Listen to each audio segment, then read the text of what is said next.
It has been almost a month since the conflict between the Israel Defense Forces and Hamas militants began. In this period, Israeli forces have recorded notable progress, inflicting heavy blows on Hamas fighters. During the main operation, called Operation Iron and Swords, more than 2,500 attacks have been directed at different targets in Gaza. As stated by Israel's defense forces, they have hit more than 20,500 targets using ground, air, and naval forces since the start of the ground offensive, which took place 7 days ago. Israeli troops continued clashing with Hamas militants in northern Gaza throughout the night, Israel's defense forces said. In addition to ground attacks, ground forces also coordinated air actions against Hamas infrastructure, arsenals, surveillance points, and command centers. In its official social media accounts, the Israeli army stated that defense units carried out air raids against Hamas groups, weapons depots, observation points, and control centers in the Gaza Strip. Likewise, the Israeli Defense Forces claim to have eliminated militants in close combat during their operations in northern Gaza.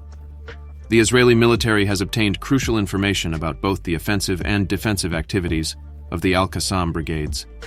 This valuable information has become essential to safeguard Israeli soldiers in the area and prevent ambushes. Based on captured Hamas plans, it appears that defensive engagement on the northern outskirts of Gaza City is not an intense priority for them. This suggests that Hamas units in that area are concentrating their defense efforts mainly in the center of Gaza City. During a raid on a Hamas intelligence headquarters in Jabalia, Israel Defense Forces managed to confiscate a map showing a militant group's area of responsibility between the Alam and Fallujah roads west of Jabalia. This map was shared by Israeli soldiers on social media. The zone of responsibility of this military group covers approximately half a kilometer deep and 1.5 kilometers wide, depending on the disposition of Hamas tactical units. Despite being a large area for a group facing a mechanized advance in an urban environment, much of this area is not densely populated, which could have led Hamas commanders to not focus on its defense. The attacks carried out by Palestinian militants behind Israeli lines of advance appear to be more of an attempt to harass and disrupt Israeli forces rather than seeking to defeat them. During the night, Israeli ground forces progressed along the northwest coast of Gaza. Images shared by Israel's defense forces show engineering and infantry units carrying out route clearance operations along the coast. Units specialized in armor and engineering carried out the clearance of areas where explosive devices were found, while confronting Palestinian militants, the Israeli army reported. Independent observers identified Israeli vehicle movements moving southwest from areas where previous CTP and SODAB reports indicated clearance operations by Israel. Israel Defense Forces spokesman Daniel Hagar reported that the IDF had established a siege around Gaza City using air, land, and sea assets. In northern Gaza, Hamas militants continue to harass Israeli ground forces through the use of small arms, anti-tank munitions, and indirect attacks, attempting to hinder the advance of Israel's defense forces. The Al-Qassam brigades released images of their fighters maneuvering inside tunnel systems in Beit Hanun, carrying out attacks on Israeli defense forces with a variety of weaponry. According to a Palestinian journalist, the clashes took place on Al-Karama, a road that runs through Beit Hanun from north to south. In these clashes between Israel Defense Forces and Hamas fighters, the network of tunnels built under the Gaza Strip has been identified as posing the greatest danger to Israeli forces. A map has recently emerged revealing Hamas's tunnel system, including the tunnel complex under Beit Hanun, as part of efforts to eliminate Hamas's presence in Gaza. Israel's defense forces have turned their attention to the network of tunnels used by the military group to clandestinely transport weapons and personnel, thus evading surveillance. To Israeli air. In the last few hours, tunnels were detected under Gaza City and other points in the Palestinian territories. A map of these tunnels has been identified by the Israel Defense Forces. What details are known about these tunnels? Construction varies depending on environmental factors. However, the most complex ones are reinforced with concrete and are tall enough for a person of average height to stand. These characteristics usually occur in tunnels intended for energy and communications.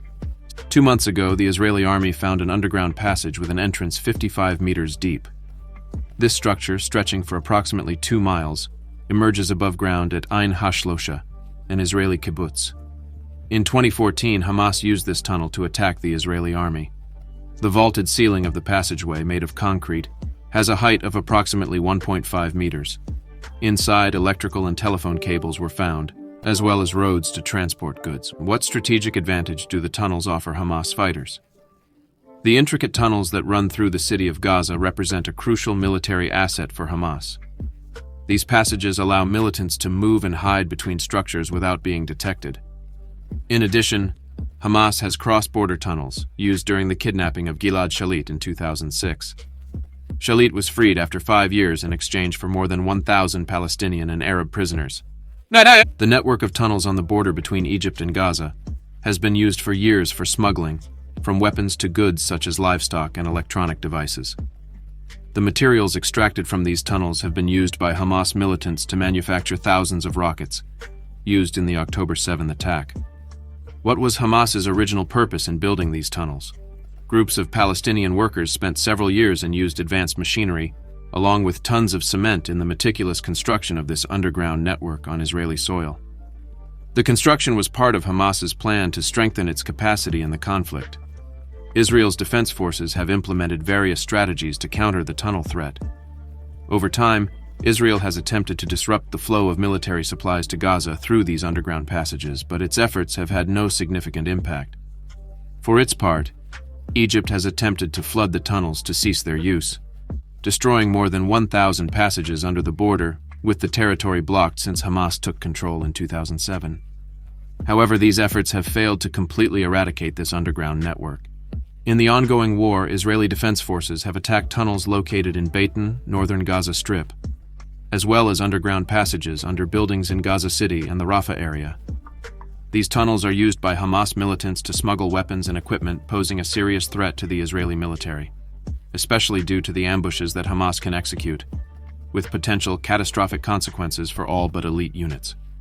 To address this challenge, the Israeli Defense Forces employ elite units in their operations in the Gaza Strip, a key factor in their rapid and relatively casualty-free advance. If they continue with this strategy, they are likely to completely eliminate Hamas's presence in the northern Gaza Strip in a short time and begin dismantling Hamas structures inside Gaza City. However, to counter the advantage that the tunnels give Hamas militants, Israeli forces will need more elite units inside Gaza City, especially considering that the city's devastated infrastructure favors the strategic use of these passageways. It is essential to pay attention to events in Gaza and grasp the situation as soon as possible. Thank you for your time.